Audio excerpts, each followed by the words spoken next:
Nu ska vi raskt då kasta oss över till ut från våra egna huvuden och in i teknikens värld. Vad är det, hur funkar det rent tekniskt när spridningen av desinformation, propaganda, fake news, hur går det till? And I switched languages because I think, Walid, that you will be speaking in English, so I would also like to introduce you in English. A very warm welcome to Walid al Saqaf, who is a professor at Södertörn, and who for many years has been doing research on the technical platforms and disinformation propaganda spreading on social media and other technical platforms. So please, the floor is yours. Thank you. I'm really delighted to be with you today. Do you hear me well? I hope yes. It's going well. When I was invited, I was very thrilled to participate. I wanted to speak in Swedish, men mitt svenska fortfarande inte så perfect. But I just want to make sure that you get all the information in the proper way. And so I'm happy to share with you some thoughts, some experiences we had, both from my own personal experiences as a researcher of media studies, but also from the research that we were doing at the Södertörn University on how does one track disinformation, and also how do you verify content online, because it's become really difficult, increasingly difficult. So maybe I can share my screen right away.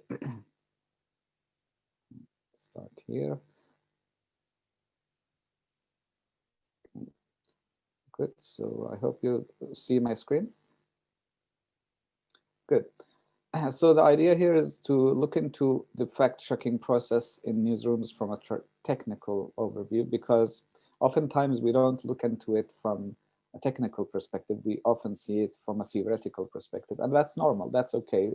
Especially academics want to use theories and notions of how one tracks and identifies disinformation and fake content, and how to deal with it as they progress. So here I'd like to begin with more emphasis on the technical side, and that's why I wanted to introduce these images.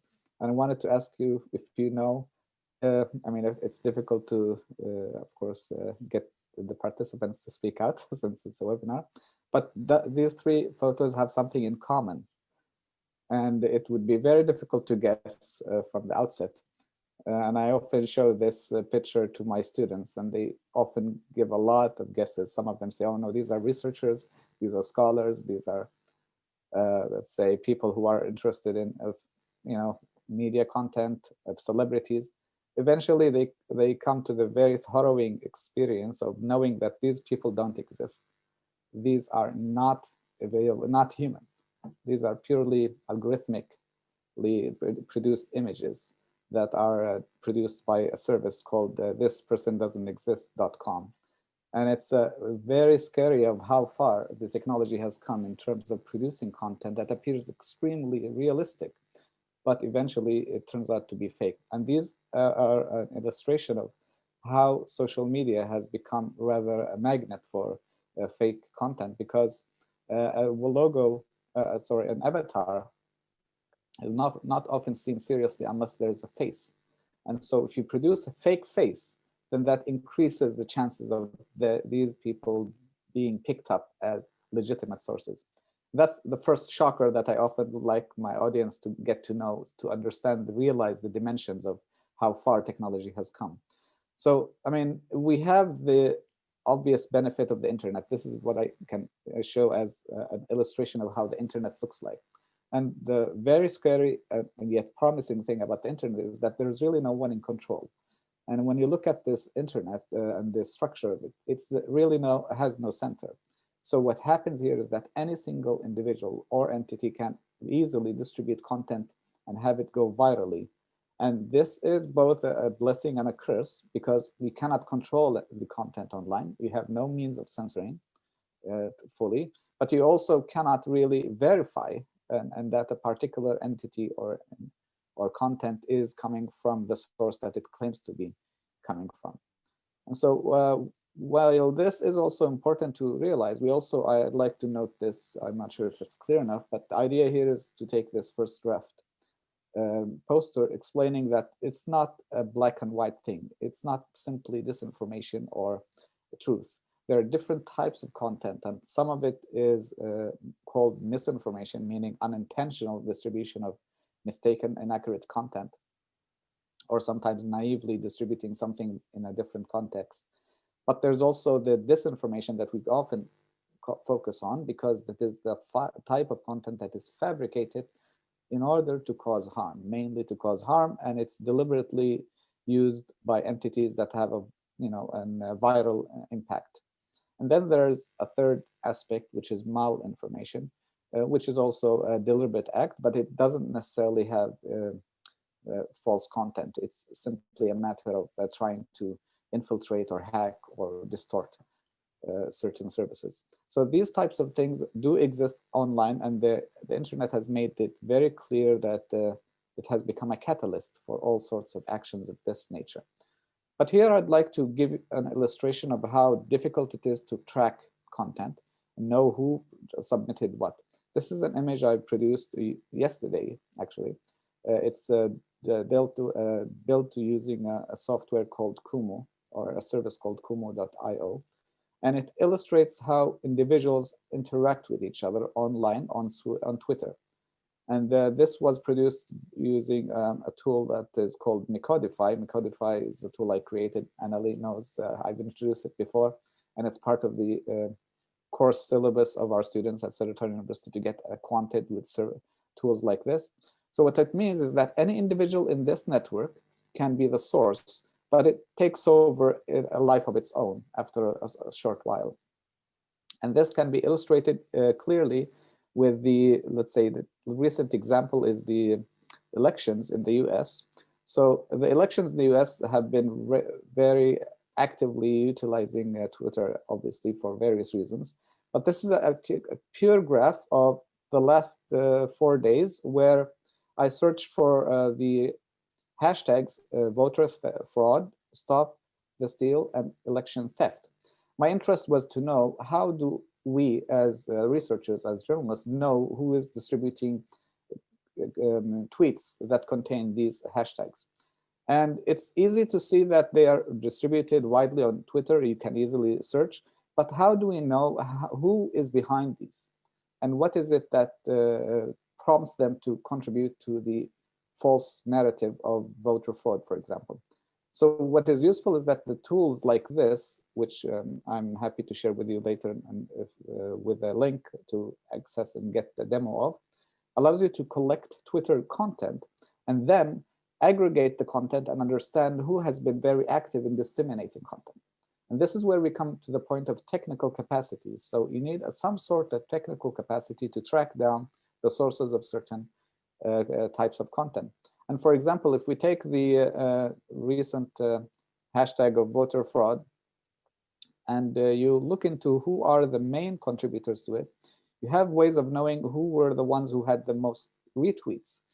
And most retweets would eventually give you an idea of the background of individuals who have been disseminating content. And for example, here you can tell that among these public figures are GOP national spokesperson, who was the highest amount of tweets coming from the public regarding their own the voter fraud hashtags. Then you have others who are mainly political analysts and religious figures. You also have right-leaning individuals, congressmen. And so you begin to shape your idea now. It's not the public, it's not simple random people that are distributing these main themes and main hashtags, but it is individuals that have essentially are powerful individuals who have networks. So it becomes to sink in your mind that over time you realize, okay, there are certain sources that I can track. There are certain sources that I can use in order for me to analyze better how does this information pass from one person to the other. And eventually you get to see the actual tweets. You come to see the tweets on the graph, and you begin to realize what they said and to whom this was targeting. And of course, aspects of this become clearer and clearer as you dig deeper. Of course, today, this is what I'm showing you is a very, very superficial let's say, approach. I mean, superficial presentation of a very deep approach we use at the department, and helping journalism students be aware of the dynamics of how tweets get distributed from an individual to the next.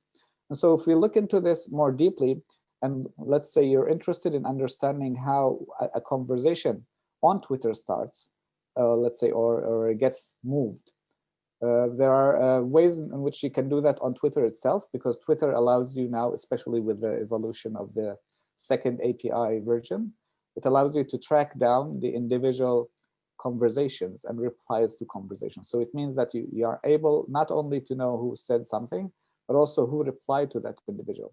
And this comes handy when you come to the approach that we use at the university for our students, because whenever you want to track information, you need to consider three things. First, you need to consider where this information flows. Where does information, is it 4chan? Is it Twitter? Is it Facebook? Is it YouTube? Without proper contextualizing, understanding the source, the medium, I call the medium since it is a place where information flows, we really don't have a strong, say, advantage of understanding how to study it. So every single medium has a different approach to study it. If you have Facebook, then there are different tools. If you have 4chan, there are different tools. If you have Twitter, there are different tools, and so, etc. So this is important for us to understand. Sometimes it's not a social media that is distributing content. It can be a website such as Breitbart or some other conspiracy theory website. So in this case, you need to consider who is behind the website, who are the individuals that are financing it. And so the other thing is that once you come to a point where you have now established the medium, for example, we established that it was Twitter that is promoting these, that we look into the individual or the source, the account on Twitter, where this information came from. And oftentimes this is basically a handle that could be verified or not, depending on whether it is a public figure or not. But it also can be an individual person who is simply been on a spot and publishing a video that became viral. So we need to look into the history of that source. How often does this source publish content of this nature? And then you look into the ultimate content. Because occasionally I came across a number of journalists who have been saying, we do a lot of work, but we're not effective. The problem is that they're not often effective is because they take the content and begin to analyze it before looking where it came from, before looking how it was published. And this often leads, for example, to cases where they take parody content as, false content. The basic thing is that if you have content and you think it's false, you don't necessarily label it as fake news or false content. You look into whether this was contextualized as a parody article. And this is often missed, unfortunately. So I often tell the students and others that it's important to look into this as an overall picture. You have a macro view of the thing. You need to look into it, where it was published, how, and so forth. And then when you come to a point that you realize this source was actually a legitimate news source, and it was intended to be news, and then it became apparent that it was fake, in which case you go deeper into the content. And so there are different resources that are available. We teach in the course, it takes about 3 months to establish yourself as a good fact checker using these sources. And it's also utilizing part of what is called open source intelligence. And this is a means in which you can utilize somewhat advanced mechanisms to understanding how content can be traced and realized. You can realize if it is fake or not. So with this approach, we have a more comprehensive, more effective way of building our knowledge base, because over time, you would realize that the many claims that you have validated or invalidated end up pointing to a status or character of a source. So if you say 90% of the content of a particular source have become apparent to be invalid, in which case you have now marked the source as an untrustworthy source, because it has become apparent that this is using the medium to promote false content. Similarly, if you constantly look into the medium and realize this medium has been overly submitting or allowing content that is fake, then you become to more and more suspicious of the reliability of the medium. So each one of these is supporting the other. So if you have enough verified content, or results of your claim verifications, this would point to a direction of understanding how the source acts, in which it informs you about the intentions, about the background, about the motivations. And then that also gives you an indication of why you should always be wary of the source, or of the medium where this source has been using. Because if you have a source that's been a website that's been 90% of the time allowing content to be fake, then this medium itself needs to be assessed. So with that in mind, every single part of the 3 steps is scrutinized, and that's a thoroughly technical prospect, because you need to look into, for example, the reputation of media websites. Are they blacklisted? Are they funded by particular individuals that are known to have a past history? Do they have a poor record of fact-checking in the past? Have they constantly been seen and found by other fact-checkers to be problematic? Are there technical problems? There is a Whois database that allows you to track down who the first registrar of the website was, how did they change hands? So all of this is open source intelligence, and so there are other questions to ask. And eventually you come to a point of agreeing that, let's say, deciding whether the medium has proven itself not to be reliable. Similarly, when you come to a point of asking about the source, look into the credentials of the source, see whether their claims of being, for example, a professor or an expert are actually true. Do you look into how many times they've been caught publishing content that was not accurate? And also look into the quality of the content. Over time, you begin to realize the content that these sources have produced have become problematic. You look at the network of influence, and this is where I've shown you the Kumu graph, and I'll illustrate it briefly soon. And you also look into the difficulty to authenticate information from the source. They often say, there's fraud, and then they don't actually provide any evidence. And so if this is a pattern, if they constantly do this, that gives you a direction of that they are trying to promote false narratives. And then you come to a point of deciding whether they're untrusted or not. Eventually, you have the content. And here in content, you have 2 types of content. One is audiovisual content, meaning that this is a picture, a video, and this they have many tools to use in order for you to discover whether these have been doctored or not. There are many ways of using what is called reverse image search, for example, that could allow you to see who has published this before. And that means that maybe had published a year ago, and now it's being introduced in a misleading context. And similarly, you have some data that has metadata in it. And this is often used on websites because social media remove metadata. This allows you to see what is behind an image. You can actually identify on certain platforms who, when, and how a photo was taken originally. And so we teach these to our students, we inform them about this and allow them to make a decision eventually. And also recently it's become increasingly evident that audio manipulation is a problem. So that was also taken into account. And so you come to a point and agreeing on the text eventually. And the text sometimes is the trickiest part because it's the most time consuming. And if you have a statistic that is problematic, if you have a title that is a clickbait title, if you have names and numbers are taken out of context, if you have references that are not necessarily verifiable, they just say this, said that, then you don't come to a point. So these all point to a direction in which you come to a decision on deciding, okay, the claim is eventually invalid because of certain characteristics that have been met. And so why are these skills necessary for journalists? And a lot of journalists ask me this, and students ask me this. And I say because it makes an impact. I give them a simple example.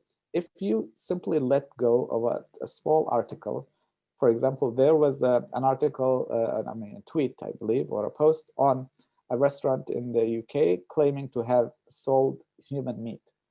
And you would think this would really not make sense, but people believe it. And the losses that this restaurant went through were enormous. And people would call and say, do you really sell human meat? And it became a meme.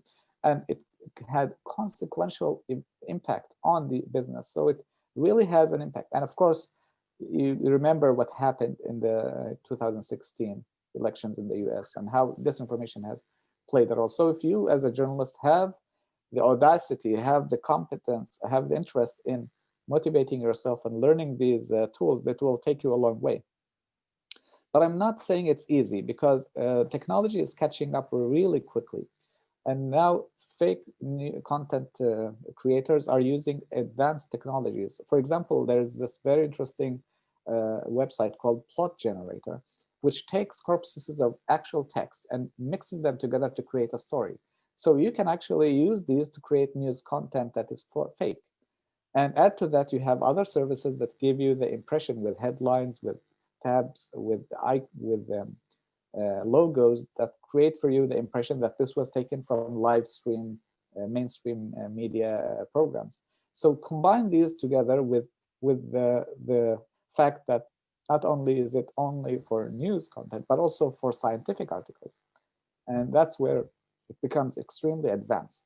And this is a case where MIT students fooled the world of scientific journals in introducing totally fabricated scientific articles and then allowing that to be published. Not only that, but having them invited to speak about the fabricated content. And this was really a sad but funny thing at the same time, is where you have very little oversight of understanding how to verify content. So it's not only the journalistic world that is suffering. And now with the introduction of deepfakes, it's come to a whole new level. And obviously, deepfakes is the video manipulation of images and taking them out of context and introducing them in different scenes. And in fact, it became a booming business nowadays in the parody world. But it's very likely that it can be used in the real world, because there could be, disinformation attacks using, deepfakes. So this in itself is a challenge, and it's not necessarily easy for us to say, okay, this is simple to tackle, but it is something that journalists need to be aware of. And that's why there are different projects, including projects to look into possibility of using new technologies such as blockchain technology that I've been investing my time in, and others to identify the genuine sources of particular content, or we call them provenance of content. And so that's something that we're looking into. So machine learning technologies are becoming extremely more difficult, more advanced, and difficult to track. But I mean, in parallel, my argument here is that journalists should also have advanced skills. They should also enhance their level of understanding of what is it that exists out there. And eventually, at the last 5 minutes, maybe I'll just introduce you to a short demo of a tool that we've created at Southern University to help us make students and make journalists more aware of how disinformation can be identified and tracked and fact-checked. And so we created this fact-check assistant platform that has been in beta mode for a while now. But the idea behind it is that how do we make these technical tools easier to use by journalists? So what we ended up doing is introduce the 3 pillars. As you remember, you have media, you have sources, and you have claims. And if you are to identify, investigate any of them, you can go into a particular medium, for example. In this case, if we have, let's say, the New York Times, you can have the same questions that I've asked earlier about the history, for example, of the medium. And then you have here whether this medium has been fact-checked before. You can use tools such as Media Bias Fact Check. It's a very popular website that allows you to know the history of a medium. You can get into and getting more technical insight using a Web of Trust, for example, and other tools that allow you to identify whether a website has been marked before to be problematic content. You can look into the who is of the website, know who is behind the website, when it was purchased. Each one of these steps is possible to do with a click of a mouse. And this is making it much easier for journalists to follow a systematic approach, to track down, to identify, and to pinpoint where exactly their suspicion lies. Because otherwise, it is more of an open process, open-ended process. Sometimes you hit, sometimes you miss. But if you have a mechanism that allows you to ask structured questions about the sources, about the medium, about whether you have trust in them, and then identify your this result, back up your results with the evidence from the various tools, then you'll come to a point of where you can be trusted, when you can be told that yes, your research has eventually been based on proper mechanisms and proper tools. And this is done for both media sources and claims, and then you can add as many resources as you like, and you link them to any particular question within each of these columns. And eventually you come to a point or where you decide, okay, a particular image, for example, this, you can identify who has fact-checked a particular thing, where were the problems I mean, how did they come up with the result? And then this information can be shared on Google and other sources so that they become more widely spread to the public. And so this, I don't have enough time to go to the details of this because it's, as I said, a 3-month course in a very short time. But that was all I had today to explain to you some of the work that's been done to tackle the important area of disinformation from a technical perspective. Thank you so much, Walid. I think there's quite a few of us who would want to go, directly to Cytotown and become your student and do the 3-month course. I'm curious to know, because I think your students are really lucky getting the chance to learn this when training to become a journalist. But what would you say about the actual today working professional journalists in Sweden? What is the level of knowledge and capability in doing these kind of fact checks? All right. I need to be diplomatic here. I think the culture was built around the traditional mechanisms of accessing sources, calling or using phones, reaching out to known sources, usually local sources. So it was a bit overwhelming for them to have to learn or to understand that they are in need for learning these tools. So I would say it is not necessarily their fault that they have been falling behind in terms of capacity building. But I can tell that there needs to have been more of a push, both from the ecosystem, from the editorial process ecosystem, where they end up having to get the training that they need, but also from their own self-drive to get to learn these tools, to become more competent, more competitive. And I think it's not a matter of if, but it's a matter of when they will acquire these skills. I'm very confident from the couple of batches that we have graduated. I think we have already established some sort of a presence here in the local arena where students have been eager to practice these on their own and learn more and more about these tools. And bear in mind, this is not a problem in Sweden. It's a global problem. I mean, journalists are overwhelmed with so much demand to enhance their capacities, to introduce themselves to new skills. And this is becoming a pressing question. And there is, in fact, a hypothesis saying that journalists will have to be programmers. I don't want to take it that far, but it is pointing to a direction of at least gather some skills that allow them to tackle this digital revolution. Can I fill in? Because I see the same as you do, Walid, that the journalists in general, of course, there are exceptions, are falling behind in this with these skills. And that's a part of what Faktakoren is doing, trying to bring some skills and knowledge and so on. Sometimes what I meet from journalists when I'm out in media houses and so on is that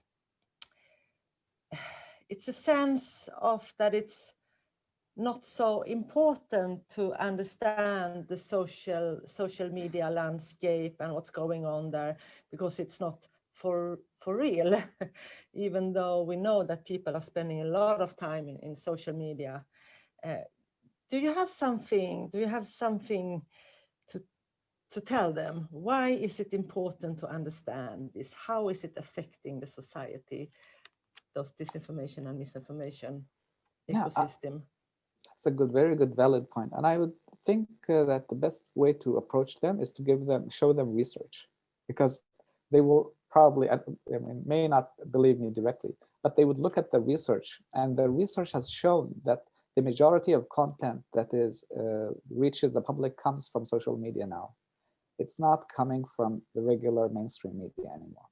So it means that the first point of contact for the public is not the newspapers, not the journalists, but what they read on their profile page, what they read on their feed. And so it means that Twitter, for example, and Facebook have become increasingly pressured by governments. I mean, they're trying to solve the problem by having them be the gatekeeper. And that's really a bit of a dilemma, because they are not journalists in the real sense. They're simply companies trying to make money. And so now they're becoming the ones who are recruiting journalists. As a good example is Facebook. Facebook has been using the third-party fact-checking program for a while now, with limited success, I would say, because the overwhelming amount of disinformation is way over the capacity that they have. Additionally, they have been controversial, and you can imagine why, because it's a philosophical dilemma here. I mean, journalists don't want to be dependent in their pay from a social media company. So I'm showing them these trends because these are what is happening. These are what the facts around us tell us. We can turn a blind eye for a while, but it will come back to bite us. Thank you. Thank you. We are waiting and seeing if anyone of the participants have any questions, but let me ask you one thing as we wait for any other ones. You were talking about the deep fake.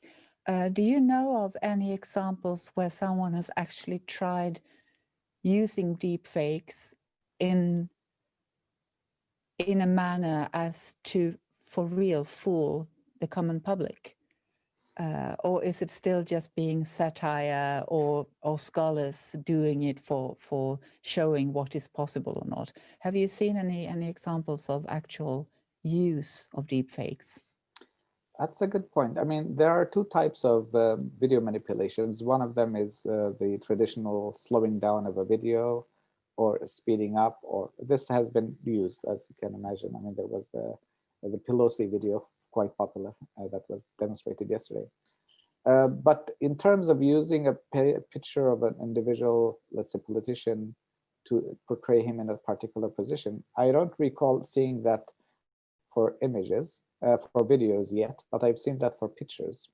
There was a very popular case where the son of Zuma, I think it was South African president at the time, he was portrayed as being captured by the police. And the only difference here is that they just simply copied and pasted the picture of him instead of the actual person.